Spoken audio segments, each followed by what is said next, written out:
The United States of America was born from the yearning of the many people who had traveled there from the old world of Europe to be free of the imperial powers that had dominated them for centuries, to have democracy, liberty, justice for all, and to take command of their own destiny. The birth of the American nation was a painful one, first by having to fight against the forces of the British, and then against the indigenous people of North America, within and from the outside of new borders they had declared. In between the many conflicts, the new nation had to establish its own laws, political system, and culture, none of which developed overnight. Obviously, there would not always be a consensus. Over the century after 1776, when the United States of America was born, while growing under a political union of states that it was composed of, it also saw the widening of a cultural divide between the industrious northern states and the agricultural southern ones. Perhaps more than anything else, the two sides of this divide found themselves at odds over the question of slavery. The ethics of owning a person as property became a legal battle between those in support of the practice and those opposed in American courts and halls of power. Eventually, this dispute became a true battlefield. More Americans died in the American Civil War that raged in the North American continent between 1861 and 1865 than in any other war in which Americans have fought throughout its history. And while the battles have long endured, the ramifications of the Civil War continue to be felt to this very day in America over issues such as culture and race. Today, we delve into the darkest chapter of American history.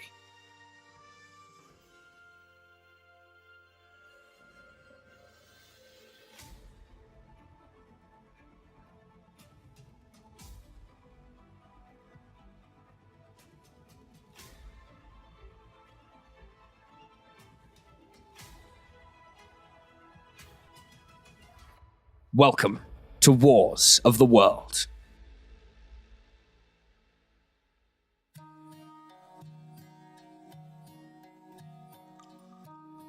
The debate over slavery in America actually predates the Declaration of Independence itself.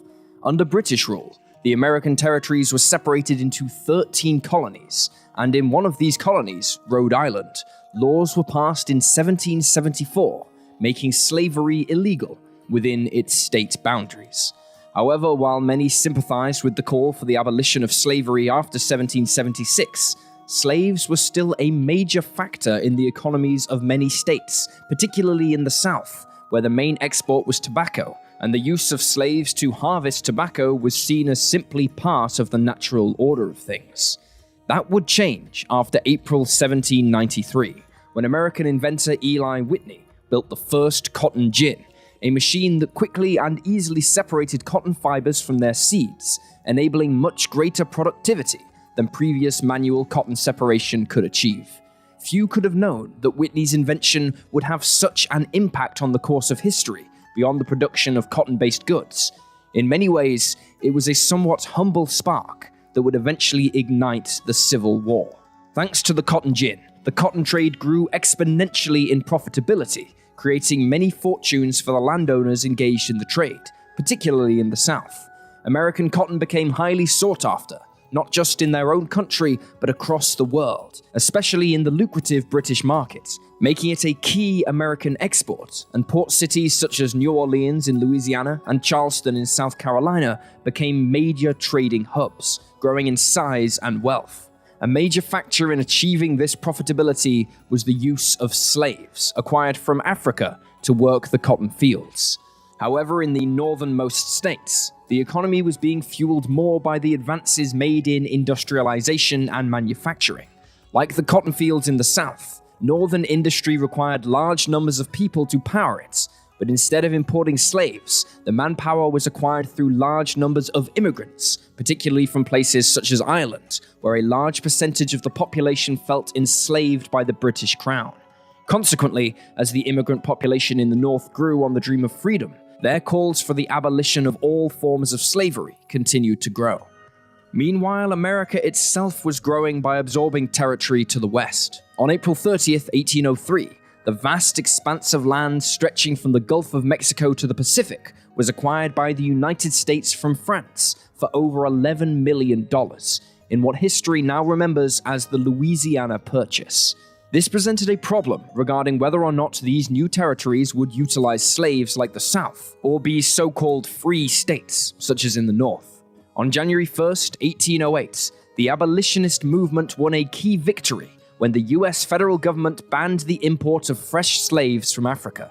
Consequently, in the northern states, slavery was slowly phased out, but for the southern states, this was unthinkable, and the ban on further imports of fresh slaves threatened to curtail their cotton industry, which was still expanding and relied heavily on slavery. The need for new slaves in the South would see a surge in the international trade of slaves in America between the North and South.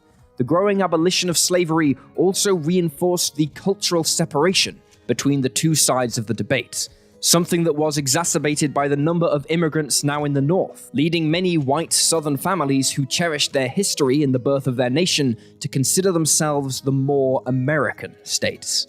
As new states were formed after the Louisiana Purchase, a delicate political balance between the North and South was maintained by admitting both slave and free states to the Union. However, the North had a significantly higher population than the South, many of whom wished to abolish slavery across the entire of the United States, and thus the North came to dominate the political landscape within the House of Representatives. Feeling threatened by this, the South sought to redress the balance in 1819, as Maine and Missouri petitioned for admission to the Union. The status of slaves in these would-be states became the topic of much debate and would likely affect future states joining the Union as the US expanded westward. After much deliberation, it was decided that Missouri would be admitted as a slave state and Maine as a free state, thus maintaining the political balance between the two sides of the debate. It was known as the Missouri Compromise, and it outlined that in the future, states north of Missouri and the 3630 latitude line would be admitted only if they had abolished slavery. While the compromise was precisely that, many observers at the time noted that the subject of slavery had divided the nation, and there appeared no long-term solution that would satisfy either side, particularly as Southern cotton exports were still growing, as were their profits. Meanwhile, tensions with America's southern neighbor of Mexico, whose borders were significantly larger than they are today, encompassing the current American states of Texas and California, began to rise.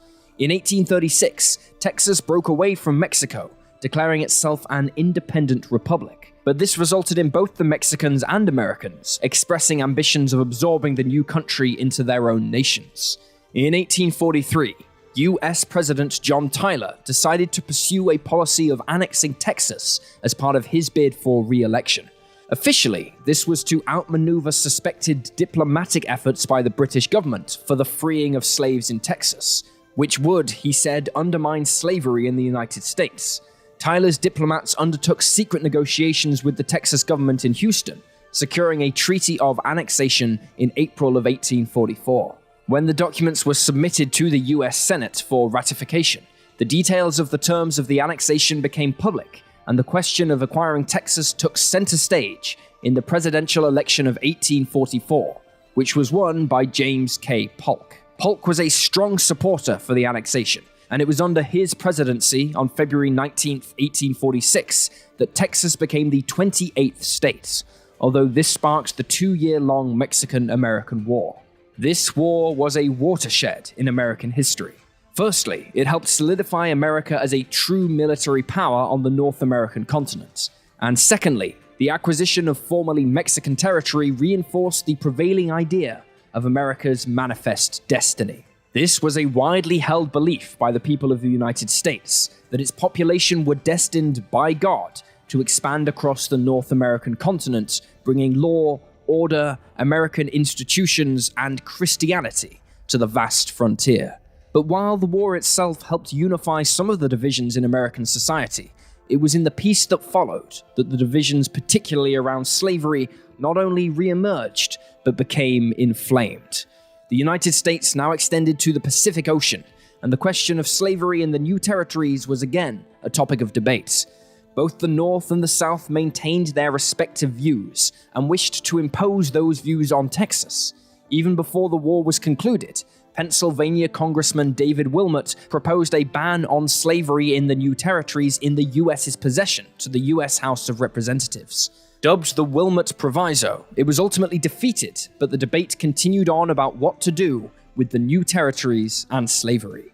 In an effort to address the division between the free states and the slave states, a package of 5 separate bills were passed by the United States Congress in September of 1850, dubbed the 1850 Compromise. Under this compromise, California was admitted to the United States as a free state, while the remaining portions of former Mexican land were organized into the New Mexico and Utah territories. The decision on slavery within these states was to be determined under the concept of popular sovereignty, in which the people of each territory would decide whether or not slavery would be permitted. The compromise also included the Fugitive Slave Act, which prevented the US Congress from interfering in the slave trade between states, and enabled Southern slave owners to take free black people from the North and transport them south. If this did not anger the abolitionists in the North enough, the act also made it a criminal act for those in the North to aid slaves in escaping their Southern masters. The Compromise of 1850, while it appeared to settle the dispute in the halls of power, would only further inflame the North abolitionists, who now felt they were being forced into aiding slavery in the South. The debate would come to a head when on January 4th, 1854, Democrat Stephen A. Douglas introduced a bill to organize the territory of Nebraska in order to bring the area under civil control and allow him to build a transcontinental railroad through the territory. However, Southern senators objected to this because the region lay north of the latitude 3630, stipulated in the Missouri Compromise of 1820, meaning Nebraska would become a free state, which threatened to upset the political balance between the free and slave states in favor of the former. Therefore, to gain the Southern senators' support, Douglas proposed creating 2 territories in the area, named Nebraska and Kansas, and repealing the Missouri Compromise line. As for the question of slavery, it was decided to, once again, leave it up to the people who would actually live there to decide under the policy of popular sovereignty, it being presumed that the more northern territory, Nebraska, would oppose slavery, while the southern state of Kansas would permit it, thus maintaining the balance. Unfortunately, some of the more aggressive elements of both sides of the debate wished to make sure that Kansas would adopt their way of thinking, and flooded into the new territory to shore up their side's numbers and influence the final vote. Opposing factions were formed, and inevitably this led to violence. In late 1855, well over 1,000 people from the slave state of Missouri crossed the border into Kansas and attacked the abolitionist town of Lawrence, which was eventually looted by them a few months later. In response to these attacks, one of the more radical abolitionists, a man named John Brown, arranged the murder of 5 supposedly pro-slavery settlers along Pottawatomie Creek. There then followed some 4 months of violence between small armed groups across eastern Kansas, including a small force raised by John Brown, built on the reputation of his attack on the 5 settlers. This period became known as Bleeding Kansas, and by the end of 1856, federal troops had to be called in to restore order before the people of Kansas voted to become a free state. But violence continued for years afterwards, albeit more sporadically than in 1856. Blood had been shed over the debate for slavery, and for extremists like John Brown, there was no turning back. The supporters of abolition were dealt a blow a year later, in 1857, with the case of Dred Scott, a slave whose legal owner took him to the free state of Illinois and then to the free territory of Wisconsin. Scott argued, therefore, that being in these areas where slavery was abolished, he was now free himself. The Supreme Court was convened with 9 judges tasked to come to a judgment on the case. However, 6 of them were in favor of slavery, and as a result, the court decided that black people were not citizens under the US Constitution, which was drafted in 1787. This decision enraged the abolitionists.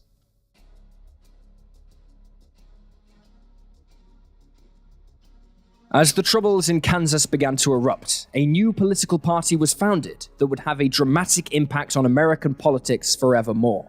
Known as the Grand Old Party, but more widely referred to in history as the Republican Party, It was founded on March 20th, 1854, and as well as promoting classical liberalism and economic reforms, it was predominantly made up of abolitionists who wanted to end slavery throughout the Union. Among the new party's membership was one Abraham Lincoln.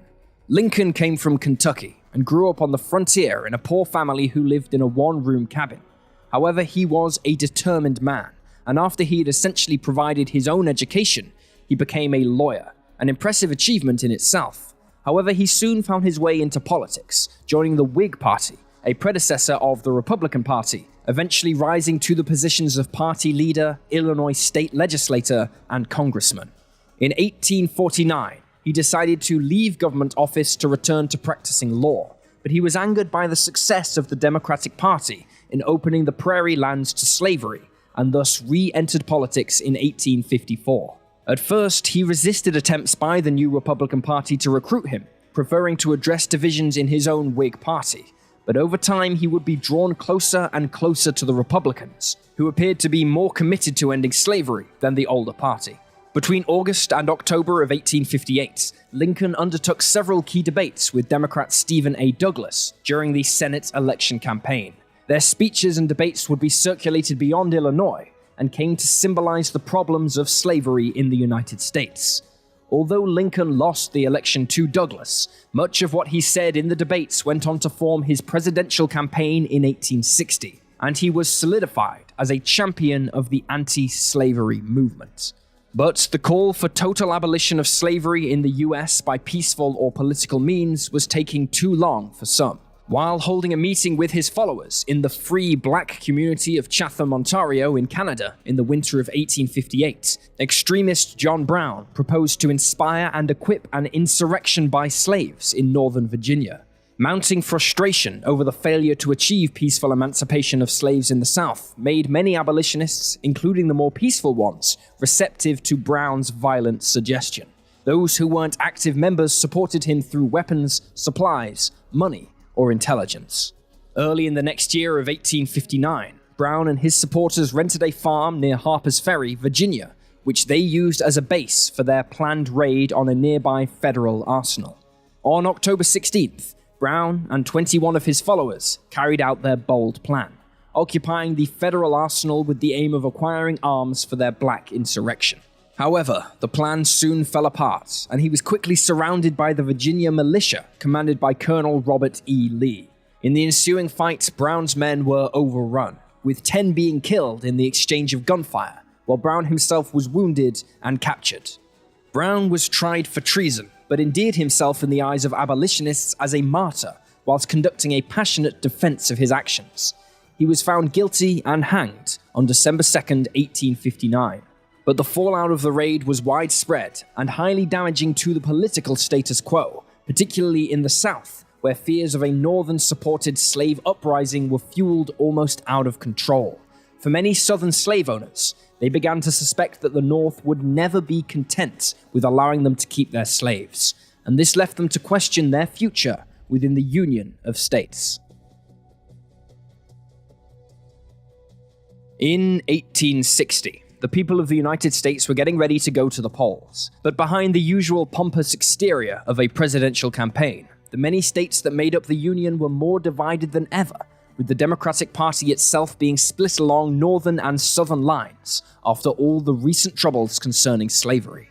Into this mix, the brash new Republican Party put forward Abraham Lincoln as their candidate for president. On election day, Lincoln won just under 40% of the vote, but significantly he won a majority in the Electoral College, with 180 electoral votes, sweeping the North, as well as the Pacific Coast states of California and Oregon.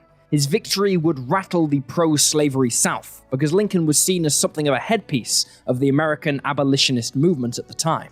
However, Lincoln knew he could not simply make slavery illegal, given how delicate the Union had become over the matter, and so pledged not to interfere in the practice in the South in an effort to appease them. It was not to be. The election of Lincoln further alienated the South, where he hadn't won a single vote, and on December 17, 1860, a convention was held in South Carolina, which was the richest state in the Union, to repeal the state's ratification of the Constitution of the United States. In doing so, on December 20th, South Carolina left the United States of America. South Carolina's secession had a domino effect on other southern states who felt similarly threatened by the Republican Party presidency, and within weeks, several other southern states would follow suit. Mississippi seceded on January 9, 1861, followed by Florida on January 10th, and Alabama the next day. Georgia seceded on January 19th, while Louisiana would join the breakaway states on January 26th. On February 4th, representatives of these seceded states met in Montgomery, Alabama, and formed a provisional government of their own. They called their new political alliance the Confederate States of America, and as well as adopting their own flag, a few days later they selected Jefferson Davis as president. Texas would be the last state to join the Confederacy, breaking away from the Union on February 23rd, the second time the state had been absorbed by a neighboring power in just 16 years. President Lincoln had barely got into office, and yet he was facing the biggest crisis in U.S. history. Hoping to settle the crisis peaceably, in his inauguration as President of the United States on March 4, 1861, he said, "Apprehension seems to exist among the people of the southern states that by the accession of a Republican administration, their property and their peace and personal security are to be endangered. There has never been any reasonable cause for such apprehension. Indeed, the most ample evidence to the contrary has all the while existed and been open to their inspection. It is found in nearly all the published speeches of him who now addresses you. I do but quote from one of those speeches when I declare that I have no purpose, directly or indirectly, to interfere with the institution of slavery in the states where it exists. I believe I have no lawful right to do so, and I have no inclination to do so." Unfortunately, by this time, the situation had spiraled far out of control. At Fort Sumter, an incomplete sea fort located on an island in South Carolina's Charleston Harbor, U.S. troops who occupied the fort had been in a standoff with local militia since the state seceded from the Union. When President Lincoln announced he planned to resupply the men at the fort, Confederate General P.G.T. Beauregard ordered his men to bombard the fort on April 12, 1861. After a 34-hour exchange of artillery fire between the two sides, U.S. Army Major Robert Anderson, who was in command at the fort along with 86 of his men, surrendered. The American Civil War had begun.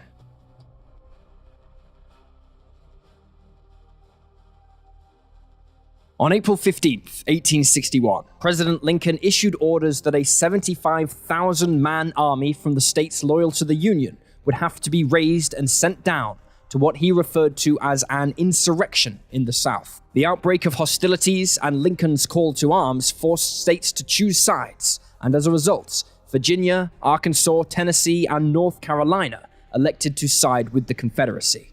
Despite the Confederacy swelling with the addition of these states, they had several major disadvantages fighting in a prolonged war with the Union. Firstly, the Union had a significantly higher population than the Confederacy. In 1861, the Confederacy was comprised of around 9.5 million people, but this figure included some 3.5 million slaves. To put this into a modern-day perspective, the population of New York City alone was 8.5 million. But the Confederate forces had to protect over 770,000 square miles of land, even before the final 4 states joined after the war began. By contrast, the Union had a population in the region of 18.5 million, and would muster a force which peaked at 2.2 million soldiers, compared to the Confederacy's approximately 1 million troops. If this were not problematic enough for the Confederacy, the more industrious Union possessed thousands of miles more railroad track, meaning the Union could redeploy troops and keep them supplied much faster. The outbreak of hostilities also severely damaged their cotton industry, since not only were many workers called away to fight, but Lincoln had ordered that the Union Navy blockade major Confederate ports. Finally, Confederate President Jefferson Davis often found it difficult to maintain unity amongst the member states of his Confederacy. They had, after all, left the Union to maintain their individual rights, and so there was a prevailing feeling amongst them that the needs of their own states came first, whatever they may be. Thus, as the two sides marched upon one another for the first big battle of the American Civil War, there were many who felt it would be mere months before a Union victory. or at least some agreed-upon peace. With Virginia, Arkansas, Tennessee, and North Carolina siding with the Confederacy, on May 3rd, President Lincoln expanded the Union Army yet again, with a call for an additional 43,000 volunteers. On May 24th, Union forces crossed the Potomac River and occupied Arlington Heights in Virginia, which was the home of former U.S. Army Colonel Robert E. Lee, who had commanded the force that captured James Brown at Harper's Ferry, and was now one of the Confederate Army's first generals. On the same day, Union troops occupied the nearby town of Alexandria. While there, Union Colonel Elmer Ellsworth, commander of the 11th New York Infantry and a close personal friend of President Lincoln, went to remove a large Confederate flag from the Marshall House, an inn run by a devoted secessionist, James W. Jackson. Jackson opened fire on Ellsworth as the Union officer descended some stairs from the roof, having taken down the flag, hitting him in the chest. One of Ellsworth's men fired back at Jackson, hitting him in the face and killing him, but it was too late for Ellsworth, who died from his injuries, and in doing so became the first Union officer killed in the Civil War. Both men effectively became martyrs for their respective causes, with Ellsworth's body lying in state at the White House before his burial. Over a week later, on June 3rd, the Confederate and Union armies would clash for the first time, when early in the morning after a grueling march through a rainstorm, two columns of Union forces under the command of Colonel Kelly and Colonel Dumont, with a total of 3,000 men, attacked 800 poorly armed Confederate recruits under the command of Colonel George Potterfield at Philippa, Virginia. After a brief exchange of fire, the Confederate troops withdrew. The battle fueled further protests in the western part of Virginia against secession, and a few days later in Wheeling, the Wheeling Convention nullified the Virginia Ordinance of Secession and named Francis H. Pierpont governor as the first governor of the state of West Virginia, accepted as the 35th state of the Union 2 years later on January 20th, 1863. In the wake of this success, the people of the North felt assured of a quick victory. President Lincoln instructed Brigadier General Irvin McDowell to mount an offensive that would decisively defeat the Confederates and open the way to Richmond, leading to the capture of the city before the next Confederate Congress was due to meet there, believing this would bring the war to a quick end. The offensive would center around an attack on more than 20,000 Confederate troops under the command of General P.G.T. Beauregard, camped near Manassas Junction, Virginia, approximately 25 miles from Washington, D.C., along a little river known as Bull Run. On Sunday, July 21st, 1861, the two armies met in the first major land battle of the American Civil War, now remembered as the First Battle of Bull Run. The battle began when 35,000 Union troops marched from the federal capital in Washington, D.C., and attacked the smaller Confederate force. However, the Union attack was poorly conducted and was unable to destroy the Confederates as had been anticipated. To compound problems for the Union, Confederate reinforcements under Brigadier General Joseph E. Johnston arrived by railroad, while a brigade of Virginians under Brigadier General Thomas J. Jackson proved so immovable that Jackson would forever after be known famously by the nickname Stonewall. After fighting defensive actions for most of the day, the rebels organized themselves and were able to break the Union's right flank, which sent the Union troops into a disorganized retreat back towards Washington. This Confederate victory was a terrifying blow for the Union, particularly for the people in Washington, D.C., who feared that Confederate troops would capture the city. Their confidence before the battle was shattered, and there was a scramble to erect defenses around the city. It also made everyone realize that the Civil War was not going to be the short affair many had anticipated. Confederate and Union forces were also preparing for the next major engagement, this time taking place in Missouri. A Union army under the command of General Nathaniel Lyon attacked a Confederate force, which included state militia southwest of the city of Springfield in the Battle of Wilson's Creek. After a day of brutal fighting, the Union forces were compelled to retreat, but not before Lyon was killed, becoming the first Union general to die in the war. According to a Union witness, Lyon was killed by a soldier named John Morgan, who shot the general with an old-fashioned horse pistol after Lyon hurled a rock at him when he refused to surrender. Like so many already, Lyon became yet another martyr.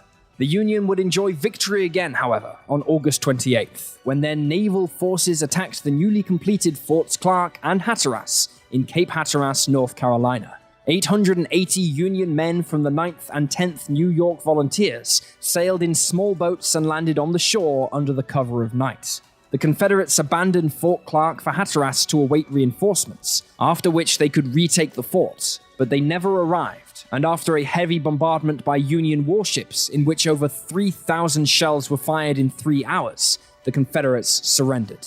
It was the start of the Union campaign to close Confederate ports and strangle their vital cotton trade.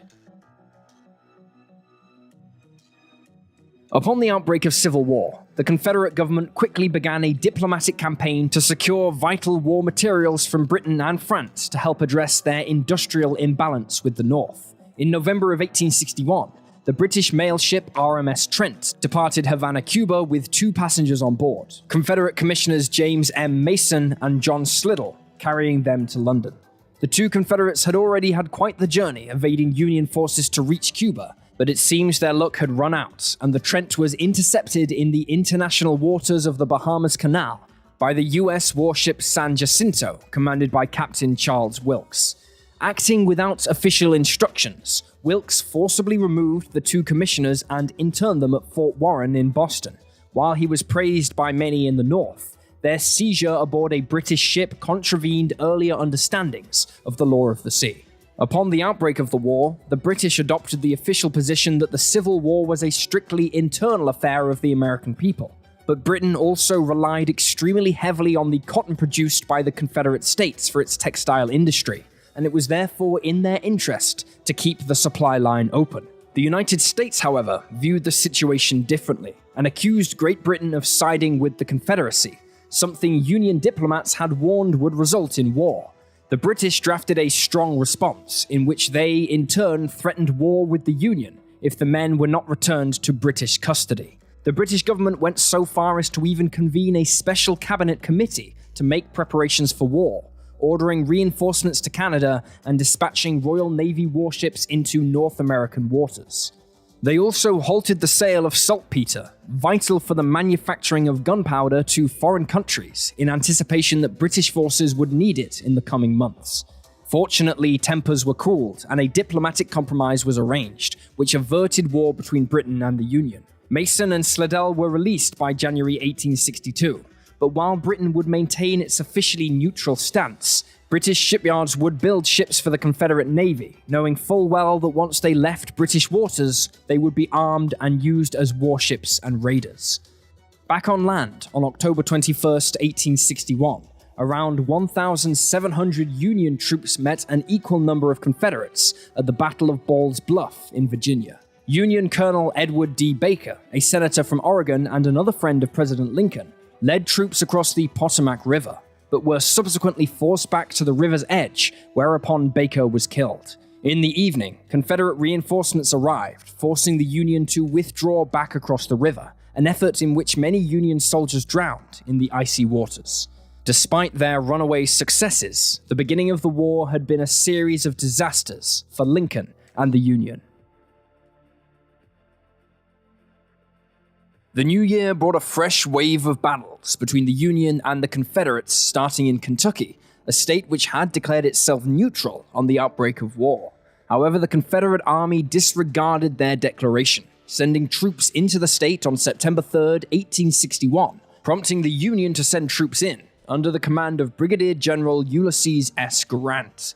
On January 10th, 1862, 2 opposing forces of just over 2,000 men each met in the Battle of Middle Creek, which ended in a Union victory.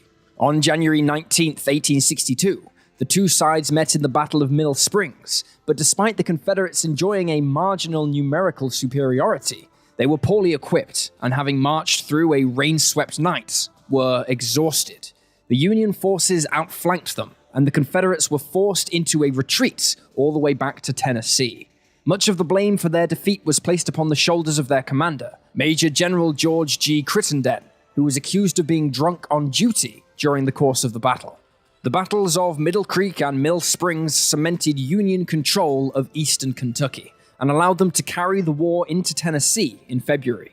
There, on February 6th, the Union forced the Confederate contingent at Fort Henry to surrender in the face of a combination of accurate and effective naval gunfire, heavy rain, and the poor sitting of the fort in the Tennessee River, where it was nearly flooded by rising water levels. The surrender of the fort opened the Tennessee River to Union vessels south of the Alabama border. In the wake of the battle, between February 6th and February 12th, the Union conducted a number of raids using ironclad boats to destroy Confederate shipping and railroad bridges along the river. On February 16th, General Ulysses S. Grant's forces would capture another major fort along the river, Fort Donelson. Upon the walls, he would famously etch the words, "Fort Donelson will hereafter be marked in capitals on the maps of our united country." Against this apparent reversal of fortunes compared to the opening rounds of the war, the Confederate States of America inaugurated Jefferson Davis as their president on February 22, 1862. More successes for the Union would follow the next month. On March 7, 1862, over 23,000 soldiers fought at Pea Ridge in Missouri, which would prove to be the most pivotal battle of the war west of the Mississippi River. Union forces, led by Brigadier General Samuel R. Curtis, marched south from central Missouri, driving Confederate forces into northwestern Arkansas. The Confederates counterattacked, hoping to recapture northern Arkansas and Missouri, but Curtis held off the attack on the first day, then on the next, forced them into a retreat, despite the Confederates enjoying numerical superiority. The victory secured the state for the Union, and allowed them to challenge Confederate forces in Arkansas.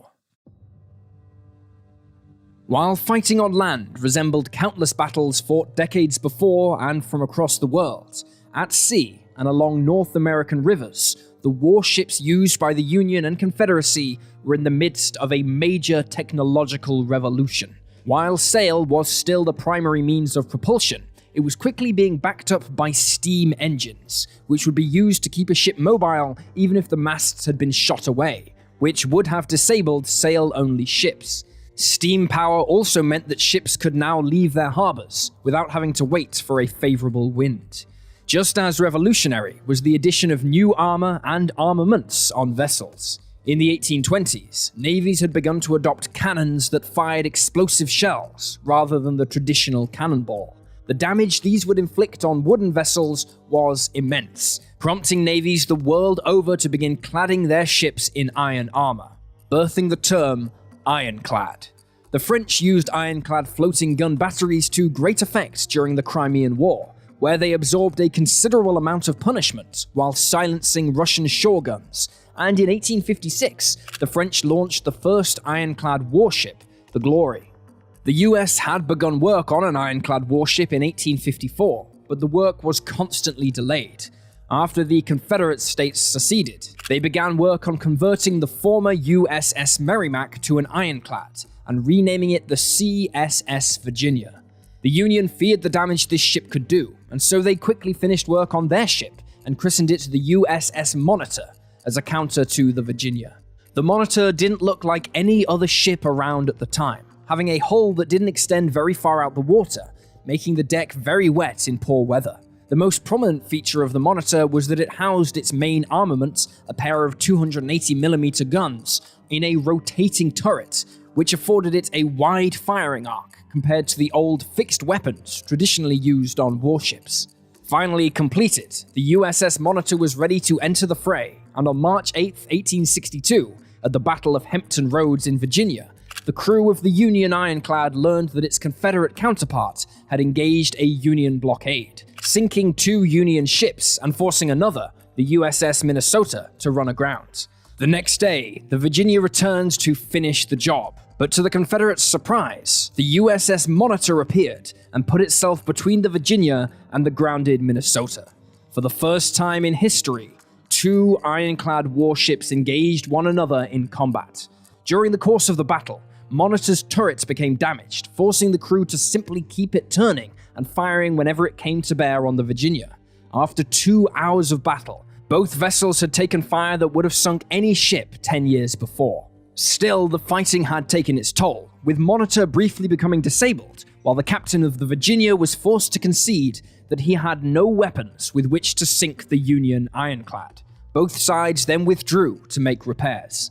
The battle between the ironclads was a significant first in the annals of naval history, but it was not the last, and efforts were underway in the Confederate States to unleash a whole new and potentially world-beating weapon to the fray.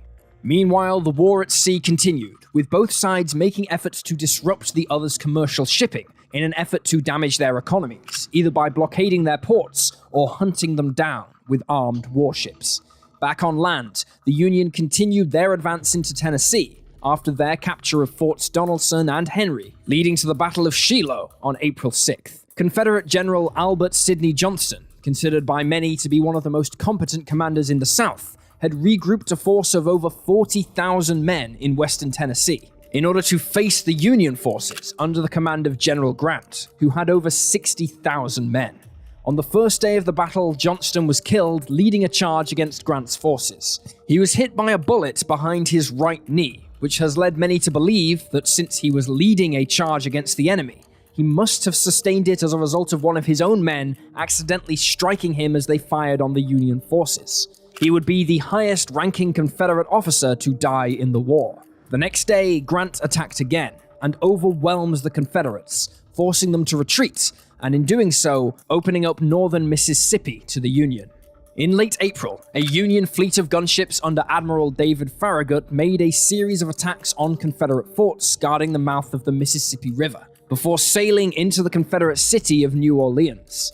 There, Farragut demanded the surrender of the city, and on April 29th, he, along with 250 Union Marines, removed the Louisiana state flag from the city hall.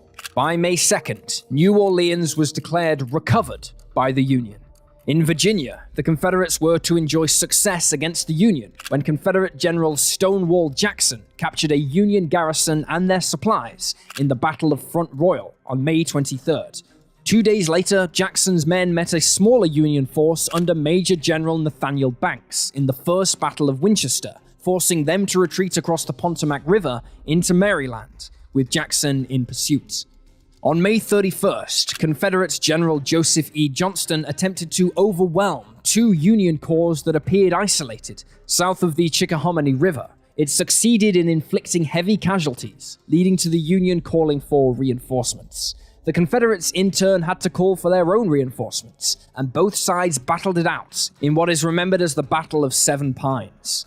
After the battle concluded, both sides declared victory, although in reality it was an inconclusive result that cost nearly 1,800 men their lives. The battle for the control of the vital Mississippi River saw another Union success when on June 6th, in the Battle of Memphis, a Union flotilla under Commodore Charles Davis successfully defeated a Confederate flotilla, forcing Memphis to surrender. Consequently, the Mississippi came under almost total Union control, save for its course west toward the city of Vicksburg, the last southern stronghold on the Great River. Between June 25th and July 1st, 1862, Confederate General Robert E. Lee's army attacked the Union's Army of the Potomac in Virginia, under the command of General George McClellan, in a succession of battles remembered as the 7 Days Battles. These actions ended with the Union's army retreating to the relative safety of James River, having suffered almost 16,000 casualties, while Lee's force had lost 20,000. Lee was convinced that this force was no longer a threat to the Confederate capital of Richmond and relocated his forces further north to put pressure on Union forces along the Virginia-Maryland border. Back on the Mississippi River, Union Admiral Farragut carried out attacks on shore batteries defending Vicksburg, Mississippi, but with little success, and the arrival of a single makeshift Confederate ironclad forced his flotilla of 38 ships to withdraw. On July 17th, the Union forces who were fighting for the freedom of slaves in America finally approved the enrollment of black troops to take up arms as a part of Union militias. Come August, Union forces in Northern Virginia, under the command of General John Pope, who had recently transferred from the Western Theater, were operating in scattered pockets and were facing General Lee's forces marching northward. On August 9th, both sides clashed indecisively at Cedar Mountain and sporadically through the month, until Lee sent Stonewall Jackson's veteran force on a brutal 50-mile march around the Union position to outflank them. This allowed Jackson to capture Pope's supply depot, where the Confederates feasted wildly before destroying whatever was left. Jackson's men then attacked a column of Union soldiers nearby in a brutal fight at Brawner's farm. Alarmed by this, Pope dispatched a force to destroy Jackson's men before he could be reinforced. Amazingly, the two sides clashed near where the Battle of Bull Run was fought almost a year earlier. Over 2 days, the opposing units fought one another, but unfortunately for the Union troops, Jackson's men managed to hold them off long enough for reinforcements to outflank the Northerners.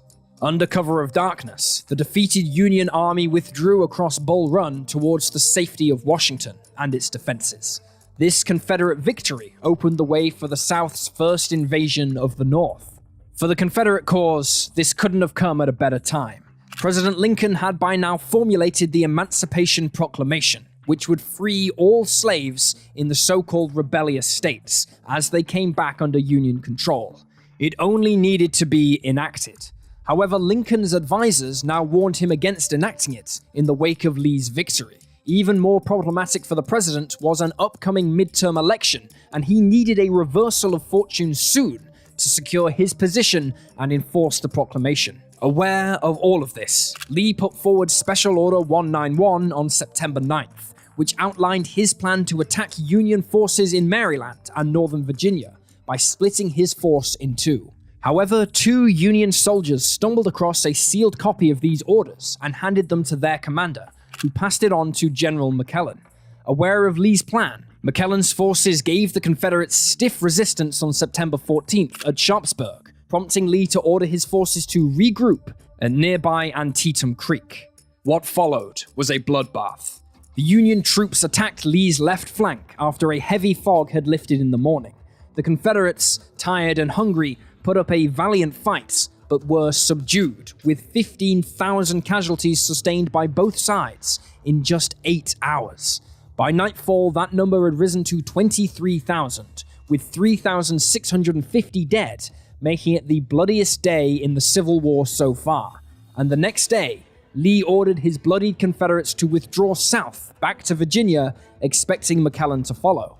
However, McClellan remained in Maryland, much to the disappointment of Lincoln, who felt that the general had missed an opportunity to strike a crucial blow against the Confederates. Nevertheless, Lincoln had his victory, and on September 22nd, the Emancipation Proclamation was preliminarily issued. Frustrated by McClellan's decision, Lincoln replaced him as commander of the Army of Potomac with General Ambrose Burnside, who was pressured by Lincoln to take a more aggressive stance against Lee's forces. Burnside reluctantly accepted command and organized a force of 120,000 men to launch a two-pronged attack against Lee at Fredericksburg in eastern Virginia. Lee had just 80,000 men under his command when Burnside attacked, but the Confederates were well prepared and made great use of their defensive positions on the high ground. Burnside's force was subsequently defeated following the largest battle of the war, which both re-energized the Confederates and devastated Union morale.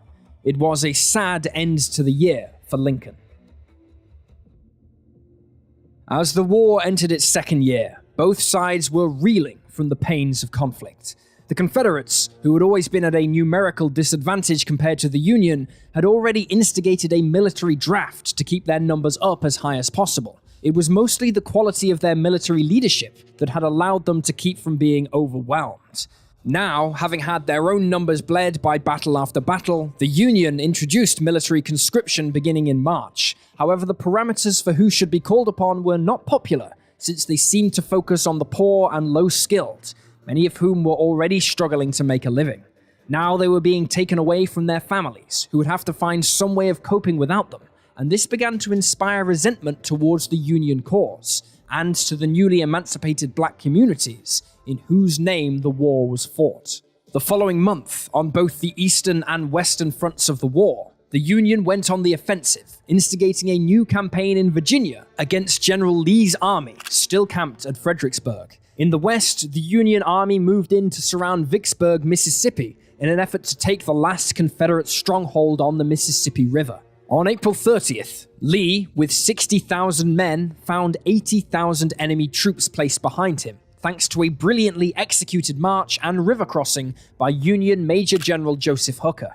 Hooker proclaimed that Lee could either ingloriously fly or give battle on our ground, but it would be Hooker who would ultimately cost the Union their victory. He had been unnerved by a series of sharp counterattacks delivered by the Confederate rear guard, and squandered his advantage by halting to erect defenses against them, despite his superiority in numbers. Lee, alongside Stonewall Jackson, thus had time to plan and execute their own flanking maneuver over the following days. By May 6th, Hooker was forced to retreat, having lost 17,278 casualties to Lee's 12,826. It was a hollow victory for the Confederates, however, as during the fighting, Jackson was killed by Confederate troops, who mistook him and his party for a Union force.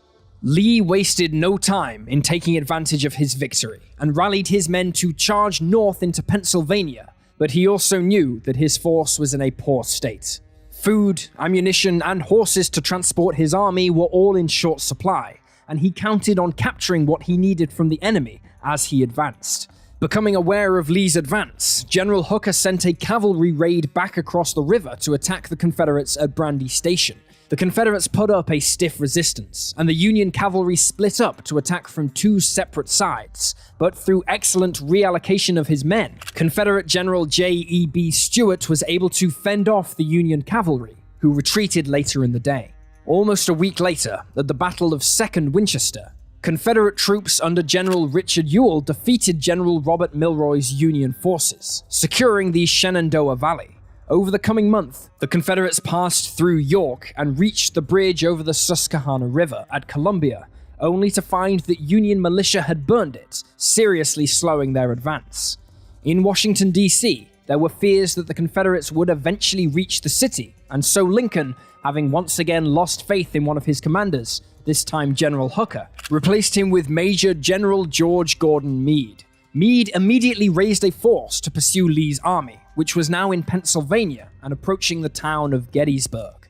Upon arriving, the Confederates found that a small Union force had already arrived, and these were quickly driven into retreats on July 1st.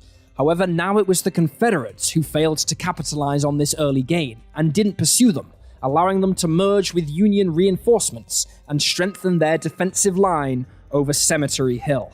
The next day, Lee ordered an attack on the Union troops who were entrenching themselves before him.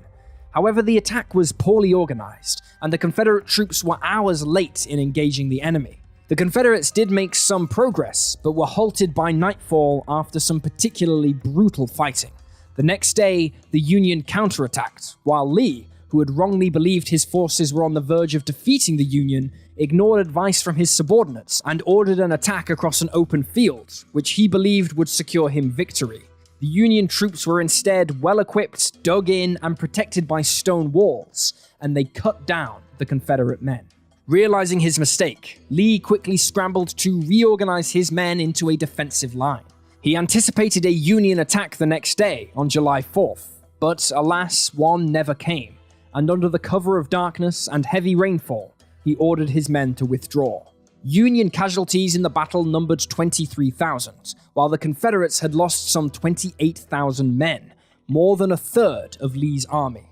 In terms of war dead, Gettysburg was the bloodiest battle of the entire Civil War. As if things were not bad enough for the Confederates, as Lee withdrew from Gettysburg, the Union forces under General Ulysses S. Grant accepted the surrender of the Confederate garrison at Vicksburg, thus securing the Mississippi River for the Union and denying a vital supply line for the Confederate states in the West.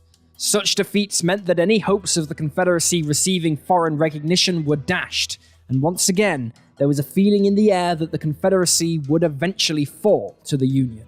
A week after Vicksburg fell, Union naval and land forces attacked Confederate defenses near Charleston, South Carolina. Among the Union troops committed to capturing the city was the 54th Massachusetts Colored Infantry, the first African-American regiment of volunteers to see combat. The regiment's first battlefield action took place in a skirmish with Confederate troops on James Island, South Carolina on July 16th, during which the regiment stopped a Confederate assault. Their arrival was the source of curiosity and hope for the local black community, but sadly this milestone would be marred by violence in New York City. A series of riots broke out over the parameters of the draft and the war itself, with violence being committed against black churches and their congregations over the course of 3 days. On July 18th, the 54th helped lead an assault on Battery Wagner, but at the cost of their commander, Colonel Robert Gould Shaw, who was killed and then buried with the dead of his regiment. In contrast to the battles and modern military methods that typified the fighting in the Civil War, the fighting along the Kansas-Missouri border more often took the form of a bloody and brutal guerrilla style of warfare. For many involved, it was the chance to renew the fighting that occurred during the Kansas Bleeds affair, and even get some revenge. Passions often overwhelmed the fighters, and this was typified by the bloodbath that occurred in Lawrence, Kansas on August 21st, 1863. Around 450 Confederate soldiers, under the command of William Clark Quantrill, attacked a Union encampment on the outskirts of the town, forcing them to carry out a disorderly retreat that would see their ranks split into two. One group of Union soldiers, mostly black volunteers, fled to a nearby river and attempted to cross it before the Confederate fighters could pursue. However, witnesses amongst Quantrill's men said later that none made it across. The other Union soldiers retreated into the town. Quantrill followed and ordered his men to shoot any Union troops or sympathizers they came across, but to leave the women and children. Lawrence was not just any town, however. It had been the scene of a brutal sacking during the Kansas Bleeds affair, and was the home of a Union senator, General James Lane. In an orgy of murder and destruction, 175 men and boys were killed, while many homes were destroyed. Lane's home was ransacked, and many trophies Lane had taken from the South were recovered, but Lane himself was not there. This massacre outraged the Union, and Lane felt it personally. He took revenge, destroying homes belonging to Southern men, and often killing their male owners. East of Kansas, in Tennessee, Union forces captured Knoxville, and the vital railroad city of Chattanooga, through which some 50% of Confederate weaponry passed, which put them in a position to strike south into Georgia. Aware of this, the Confederates tried to contain them there by laying siege to the city and its occupation force. Grant eventually assumed command there and organized a campaign to relieve the besieged city. On November 23rd, he led Union troops to reinforce the city and then strike at the Confederate lines, breaking them and routing the Southern troops. Along with Gettysburg, it was a key victory that began to turn the war in the Union's favor. While the siege was still underway, in Virginia, General Lee attempted to flank General Meade and force him into battle.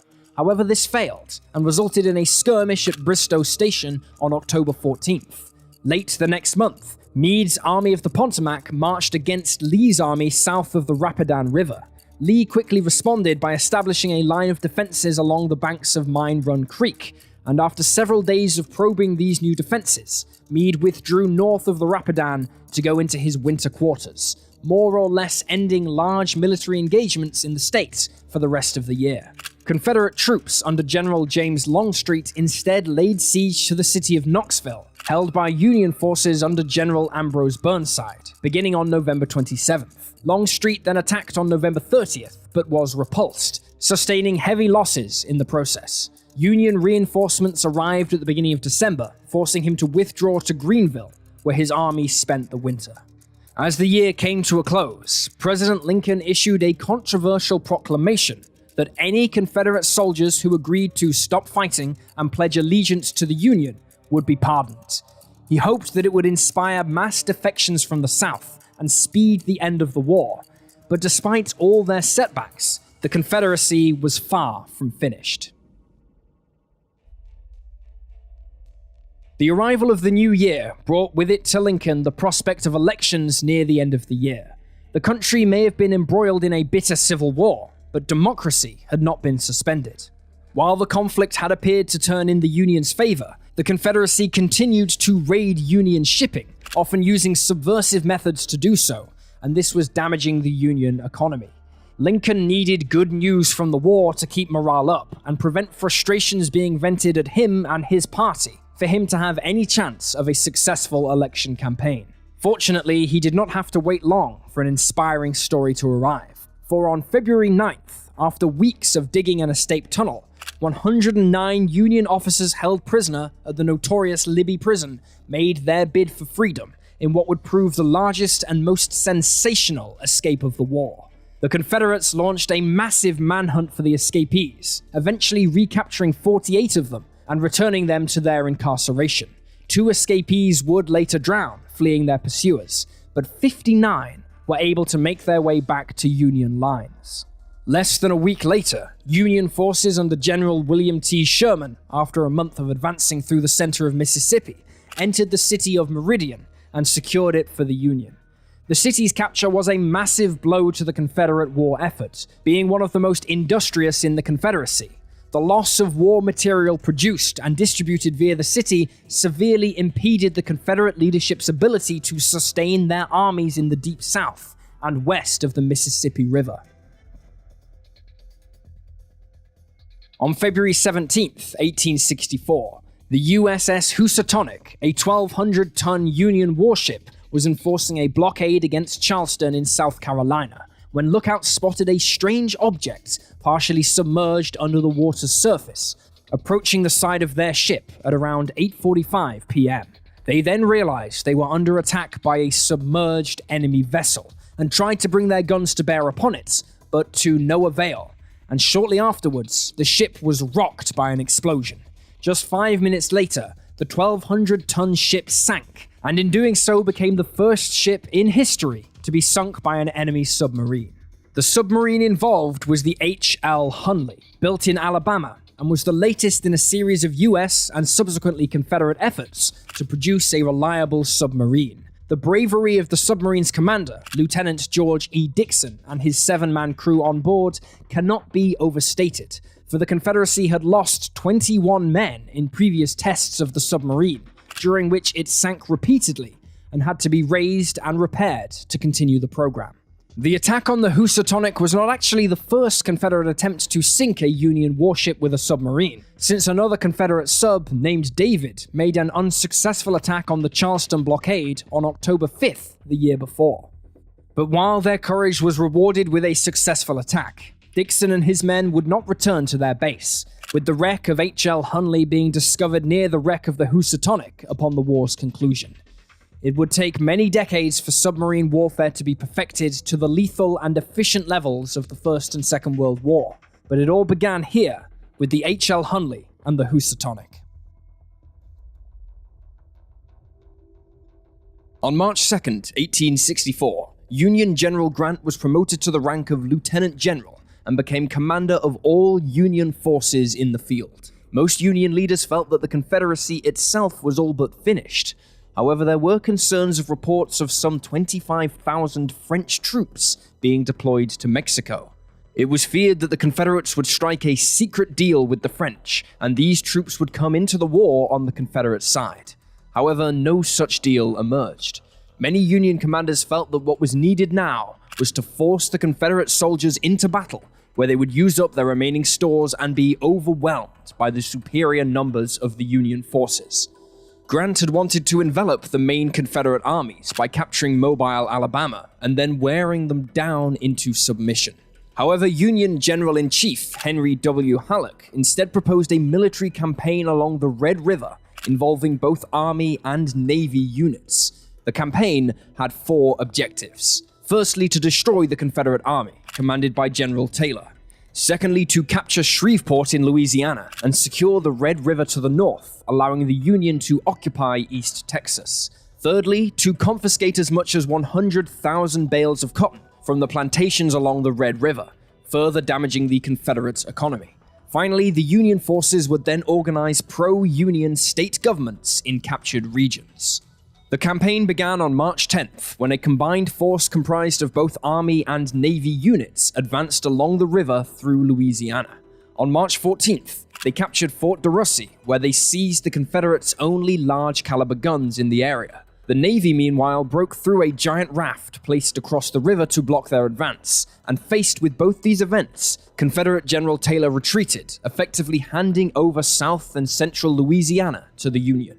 However, in the following days, the Union force began to lose its cohesion, with some units arriving late to their designated areas, leading to tempers sometimes flaring amongst the commanders.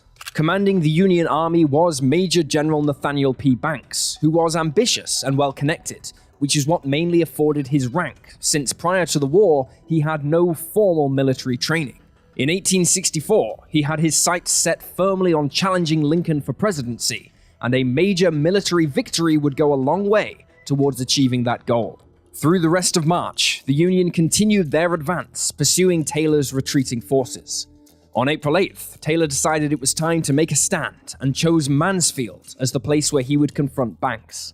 Taylor concentrated his forces at Sabine Crossroads, aware that reinforcements were nearby, while Banks' own force had yet to fully assemble. Reportedly, many of the Confederate reinforcements were prisoners from Texas, paroled in order to shore up Taylor's numbers. In the subsequent battle, Banks' front line collapsed, and the Confederates now found themselves pursuing the Union back before Banks' men organized a new defensive line and managed to stall them. On the river, the Union Navy under Rear Admiral David Dixon Porter also retreated upon learning of Banks' retreat, fearing his fleet would have no support on land. Commanders within the Union forces were finding themselves repeatedly at odds with one another through a combination of frustration and ego, and this severely inhibited their ability to function cohesively. This was an obstacle shared by both sides, since Taylor was equally frustrated by the lack of support from another Confederate general, namely Kirby Smith. Meanwhile, Porter's fleet became blocked by a series of dams along the river, which focused his and Banks' attention as they tried to break through. After an almost bloodless battle on May 16th at Mansoura, the two sides fought again at the Yellow Bayou on May 18th. The Union forces attacked the Confederates, hoping to block their pursuit. The Union troops succeeded in turning back the Confederates, only to have them again counterattack. Both sides advanced and retreated several times until the area around them caught fire, forcing a cessation of hostilities. The battle marks an end of the Red River Campaign, but it did buy the Union time to organize a retreat rather than lose an entire army. For Banks, it marked an end to his military career, and the stigma of the defeat would hang over him as he tried to recover his political aspirations. Elsewhere, the Confederates enjoyed additional successes, including the capture of Fort Pillow in Tennessee on April 12th. Confederate cavalry under Nathan Bedford Forrest attacked and overwhelmed the Union garrison base there, among which were a number of black volunteers. The Confederate soldiers proceeded to murder every one of them, even though they had surrendered. By May of 1864, Confederate General Lee had established a formidable series of defenses along his side of the Rapidan River in Virginia, aimed at holding back Grant's forces on the opposite side, which were double Lee's strength. Grant devised a major campaign against Lee's forces that would have three main objectives. First, Grant's forces would cross the Rapidan downriver from Lee's defenses, and then turn onto the Confederate position. In conjunction with this attack, another Union army, commanded by Major General Benjamin F. Butler, was to advance up the James River to capture the Confederate capital of Richmond and surround Lee's position. A third Union force under Major General Franz Sigel was to thread south through the Shenandoah Valley to challenge Lee's left flank and disrupt his supply lines. Thus, Lee would find himself starved of supplies and caught in a three-pronged trap in which his army would be bled to death. The campaign began on May 4th, but on May 5th, Lee did the unexpected, and instead of fighting defensively against Grant's army, he instead launched an attack upon the force that had crossed the Rapidan, leading to the so-called Battle of the Wilderness. Moving through dense forestry and underbrush, both sides were largely denied the use of their cannons, and combat was close range and savage. By May 7th, Grant had decided to withdraw to the southeast, having repelled several Confederate attacks in order to position his force between Lee and Richmond. The next day, Union troops launched an unsuccessful attack on Confederate troops at Laurel Hill, sparking the long Battle of Spotsylvania. On May 10th, Grant began a series of attacks against the Confederate defensive lines, culminating in a 15,000-man attack on the Confederate position known as Mull Shoe on May 12th. The attack was initially successful, but the Confederate leadership rallied and eventually repulsed this incursion. Union troops then struck on the western edge of the Mull Shoe, which would be remembered afterwards as the Bloody Angle, as it would involve almost 24 hours of vicious hand-to-hand fighting. Launching a final attack on May 18th, the Union again had nothing to show for their efforts. The next day, the Confederates launched a reconnaissance mission under Lieutenant General Richard S. Ewell towards Harris Farm, but this time it was they who would suffer at the hands of the Union defenders, and the force was beaten back. On May 21st, Grant decided to withdraw once again to the southeast and prepare for the next major engagement. Beginning on May 23rd, both sides fought a series of smaller-scale engagements along the North Anna River. Grant's force managed to establish a beachhead along the river and capture the Chesterfield Bridge. To counter the Union forces' superior numbers, Lee conceived a plan to build defensive earthworks in a V-shape that would force the Union army to split in two.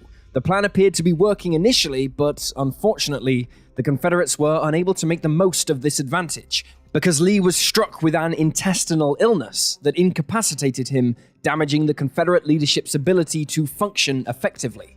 The subsequent battle was indecisive, and Grant relocated yet again, this time towards Cold Harbor.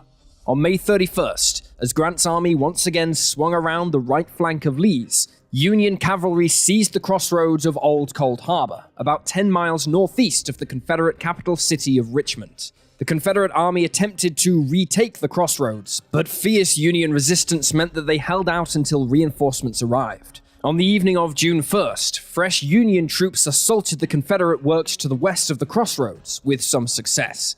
The next day, the remainder of both armies amassed to face one another, with the Confederates building yet more elaborate fortifications and defensive positions, which eventually stretched some 7 miles long.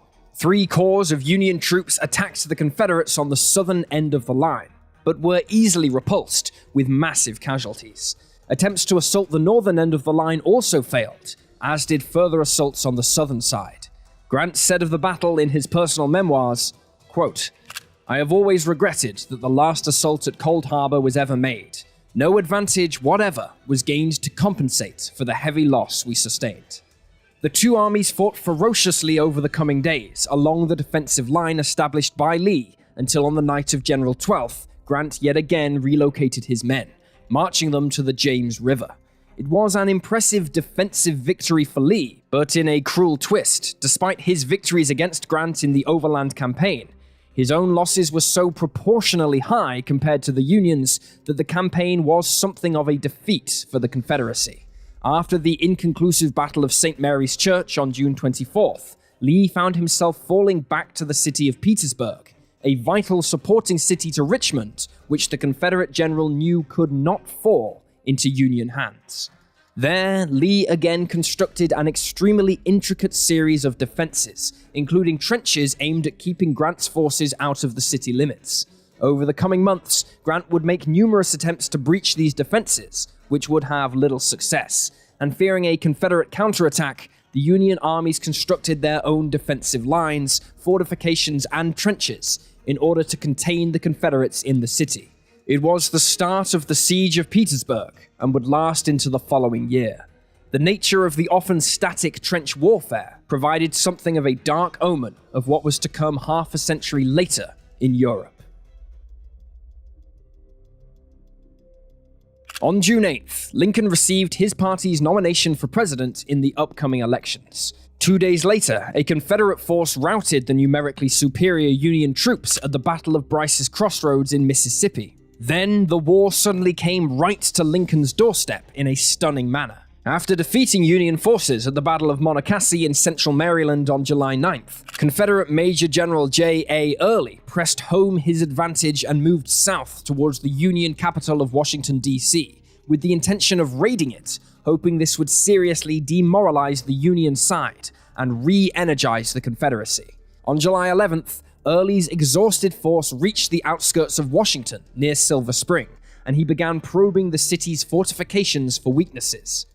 At the time, the city was mainly defended by militia composed of old men, and even soldiers recovering from wounds sustained in the battle. But during the night, Union reinforcements from Grant's army besieging Petersburg were hurriedly redeployed in troop transports to bolster the city's defenses. On July 12th, Early attacked Fort Stevens, one of the positions in the Union defensive line north of the city, but his men were rebuffed by Grant's newly arrived veteran troops. In the afternoon, the Union troops counterattacked and drove the Confederate raiders back from their positions in front of Fort Stevens, an action personally observed by Lincoln, who watched from the forts and came under direct fire from a Confederate sniper. Realizing he had lost his window to take the city following the arrival of Grant's men, Early withdrew to the Potomac. He is reported to have told one of his staff officers afterwards, "We didn't take Washington, but we scared Abe Lincoln like hell." As Lee and Grant fought in Virginia, the Union was also undertaking another campaign to the south, with the objective of capturing the city of Atlanta in Georgia. Union Major General William Sherman invaded Georgia from the vicinity of Chattanooga, Tennessee, and forced a retreat of Confederate forces in May of 1864. Sherman's forces pursued the Confederates, who put up a fierce fight trying to hold back the Union troops throughout the summer in a series of skirmishes and battles. However, Union forces pressed on, and on September 1st, the Confederate troops stationed at Atlanta under General John Hood were forced to abandon the city, allowing Sherman to march in and take it over. It was another devastating blow to the Confederates, who now fought the Union troops defending their prize through until November, when Sherman undertook his famous March to the Sea on November 15th. Before the Union troops left Atlanta, however, Sherman had them destroy any piece of industry within the city that contributed to the Confederate war effort. After leaving Atlanta, Sherman and roughly 60,000 of his soldiers headed towards Savannah, Georgia, with the intention of frightening the state's civilian population into abandoning the Confederate cause.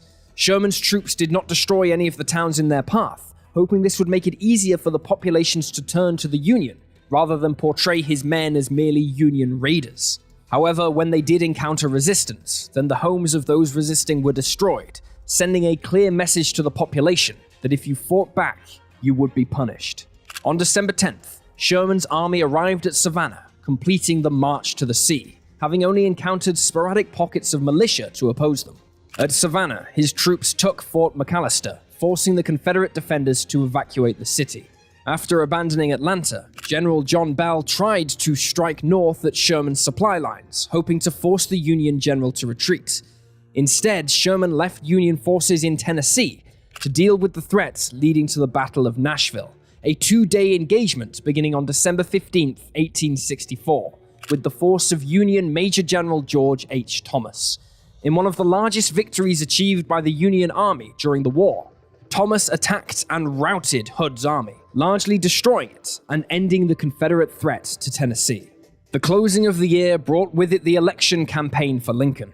In order to garner support from the so-called War Democrats, members of the Democratic Party who supported the Union, as well as his Republicans, he ran under the banner of the National Union Party. Lincoln was re-elected in a landslide victory, which meant he could refocus his attention to ending the war. Few would deny that the Confederate will to resist was still alive at the start of 1865. But the strategic and logistical situation they found themselves in implied eventual defeat. On January 15th, Union forces assaulted and captured Fort Fisher in North Carolina at the mouth of the Cape Fear River. This closed the Confederates' river access to Wilmington, North Carolina, the last southern seaport on the East Coast that was being used by blockade runners and commercial shipping. Union troops eventually subdued the port on February 22nd. On February 1st, Sherman's army left Savannah to march through the Carolinas, this time pillaging supplies and burning settlements as they went, before capturing Columbia on February 17th. On March 4th, 1865, Lincoln delivered his second inaugural address as president, in which, as well as outlining his hopes for a swift victory, he also expressed his hopes for repairing the damage done and reuniting the nation. Quote, "With malice towards none, with charity for all, with firmness in the right, as God gives us to see the right, let us strive on to finish the work we are in, to bind up the nation's wounds, to care for him who shall have borne the battle, and for his widow and his orphan, to do all which may achieve and cherish a just and lasting peace among ourselves and with all nations." Meanwhile, Sherman's force continued their charge across North Carolina, occupying Fayetteville on March 11th before turning northward until March 16th, where they met and engaged with Confederate troops. After a day of combat, the Confederates withdrew during the night, having succeeded in their aim of slowing the Union force down. 3 days later, Sherman's forces encountered the entrenched defenses of Confederate General Johnston's army, who put up a bitter fight until both sides dug in to face one another. The next day, Sherman sent reinforcements to the battlefield, expecting Johnston to withdraw, but while the Confederate general held firm, only minor, sporadic fighting would take place until the third day, where the Union troops outflanked their Confederate opponents and attacked them from the rear. The Confederates were able to repel the attack, but realizing that long-term his position was untenable, Johnston elected to withdraw from the battlefield in the night. Back in Virginia, the siege of Petersburg went on. Hoping to tip the balance back in his favor, Confederate General Lee concocted a plan to attack the Union garrison at Fort Stedman, a key point in the siege line around the city. Dubbed by many as Lee's last great offensive, the Confederate forces succeeded in capturing the fort, but could not hold it for more than a few hours, and by the end of the day they had retreated back to the city, with the strategic situation unchanged by their efforts. On March 31st, the situation in the city, and by association the Confederate capital at Richmond, was made all the more desperate when Union forces defeated the Confederates on the White Oak Road west of the city, threatening to destabilize their entire flank. Lee therefore sent a force to hold the vital crossroad at Five Forks, but they didn't have enough time to construct effective defenses when the Union attacked on April 1st, and the Confederates were soundly defeated. Feeling the noose close in around him, the next day, on April 2nd, Lee gave the order to abandon both Petersburg and the Confederate capital of Richmond. Confederate President Jefferson Davis and his cabinet quickly relocated to Danville, and less than 2 days later, Lincoln was given a tour of Davis's office in Richmond. Lee took what was left of his army and marched towards Johnston's army, hoping to join up with him, but on April 6th, a third of this surviving force was cornered along the banks of Sailor's Creek and annihilated. Lee pressed on with his remaining men, but hopes of reaching Johnston's army were dashed when on April 9th, they found their route blocked by Union cavalry at the Appomattox courthouse. Lee launched a swift attack, believing that the Union force consisted entirely of lightly armed cavalry, who could be cut down and allow him and his men to escape. However, this was not the case, and he soon found himself confronted with large numbers of Union infantry. Lee knew his situation was hopeless, and after making his last stand for the Confederate States of America, he was left with no choice but to surrender to Union General Ulysses S. Grant. President Lincoln would not have long to bask in the glory of this success. On April 14th, he was assassinated by actor and Confederate sympathizer John Wilkes Booth at Ford's Theater in Washington, D.C. He was succeeded by Andrew Johnson, who would preside over the end of the Civil War. On the same day Lincoln was shot, Fort Sumter in South Carolina, the place where the first official shots of the war were fired, was reoccupied by Union troops. Confederate General Johnston finally signed the surrender document for the Confederate Army of the Tennessee and miscellaneous Southern troops attached to his command on April 26th at Bennett's Place near Durham, North Carolina. Then on May 10th, Confederate President Davis was captured near Irwinville, Georgia, along with his wife. On May 19th, he was imprisoned at Fortress Monroe on the coast of Virginia. Iron shackles were riveted to his ankles at the order of General Nelson Miles, who was in charge of the fort, and he was allowed no visitors nor books save for the Bible. By now, the Confederacy ceased to exist as an entity, but skirmishes continued. At Palmetto Ranch in Texas, Union and Confederate forces had been observing an unofficial truce since the beginning of 1865. But Union Colonel Theodore H. Barrett, commanding an all-black unit, suddenly ordered an attack on a Confederate camp near Fort Brown for unknown reasons on May 12th. Barrett had yet to see combat, and some have suspected the attack was part of a last-ditch effort to win himself glory before the war ended. The Union attackers captured a few prisoners, but the following day they were repulsed by Confederate Colonel John Salmon Ford, and somewhat ironically, the last battle of the Civil War resulted in a Union defeat. This Confederate success was thanks largely to the use of their heavy cannons, which many suspected came from the French army over the border in Mexico. In this battle, Union Private John J. Williams of the 34th Indiana Infantry Regiment is credited as being the last man killed in this engagement, and therefore the last man killed in the war. On May 26, 1865, with the formal surrender of the last Confederate army, the Civil War officially ended. However, in a caveat to the story of the American Civil War, news of the surrender didn't reach everyone for quite some time after. In fact, warships of both sides operating in Europe, South America, and off the Canadian coast wouldn't hear of the end of the war for sometimes weeks afterwards. A month after the official end of the war, a group of whaling ships operating in the Barents Sea were stunned to find themselves under attack by a Confederate raider, the CSS Shenandoah. The whaling crews tried to convince the Confederate captain, James Waddell, that the war was over, even producing a newspaper telling of Lee's surrender.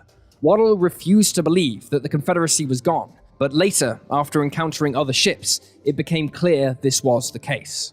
Waddell then sailed his ship down the west coast of the Americas and around Cape Horn, and then back up the Atlantic to Liverpool in England, a journey some 3 months long.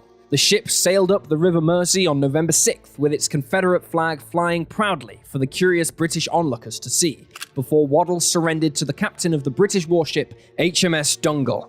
Her flag was the last sovereign Confederate flag to be officially furled, while the Shenandoah itself was credited for having fired the last shot of the Civil War, across the bow of a whaler, weeks after the war was over. Unlike when two countries go to war, the peace after a civil war is far more delicate to maintain, as both belligerents have to return to a shared existence under the same government.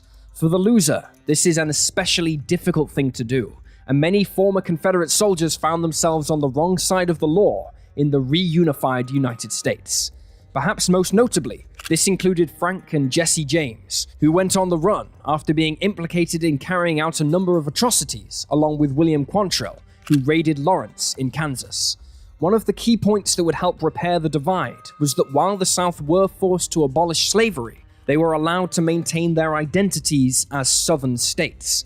Many Confederate leaders, like General Lee, were admired for their military prowess, rather than the cause they fought for. As for the cost of the war, an estimated 1,030,000 Americans became casualties in the fighting, a staggering 3% of the total population at the outbreak of the war. Of those, more than 800,000 are believed to have been killed, while the remainder would suffer life-altering injuries, such as amputations. This number accounts for more American war dead than in all other US wars combined. While the war would finally see the end of slavery in the United States, there was little in the way of an effort to help integrate the African American community into wider society. Many of them had no choice but to seek employment from their former slave masters, where they continued to live in squalid conditions and paid extremely low wages. In the South especially, but also in the North, the white and black communities began to separate at almost all levels, leading to segregated communities and legislation that would enforce this separation. The African American community would have to wait over 100 years for the civil rights movement to finally win them equal status within the laws of America's states. An often overlooked party in the Civil War, the Native American populations fought on both sides, fearing reprisals if they did not. Nevertheless, they were still brutally persecuted during and after the war, leading to historians such as Megan Kate Nelson in 2020 to declare them a third party in the war, and a losing one, no matter which side they fought for. However, racial divisions in the United States remain a serious problem that authorities still struggle to address today, and continues to lead to bloodshed. On June 17, 2015, a white supremacist gunman opened fire on a church congregation in Charleston, South Carolina, killing 9 people. In the wake of the atrocity, there were calls for all references of the Confederacy in the southern states to be abolished, with statues of Confederate heroes to be torn down, and the Confederate flag to be made illegal. The descendants of the Confederates argued that they were Americans and believed in American values, but the Confederacy and its legacy were part of their heritage and should be maintained. Some historians argue that we should not forget the Confederacy or wash it out of the history books because it is an unpleasant part of history. We must remember the past so we can address the mistakes made then, and so we do not repeat them in the future. Speaking on the topic to Time magazine in March of 2020, historian Cody Mars said, "I try to situate the Confederate memorials as not actually memorials for the Confederacy, but retroactive stories about what the Confederacy was about and what the Civil War was about. There's a difference. From my perspective, they're not actually lessons in the history of the Civil War. They're lessons in the history of American memories about the Civil War.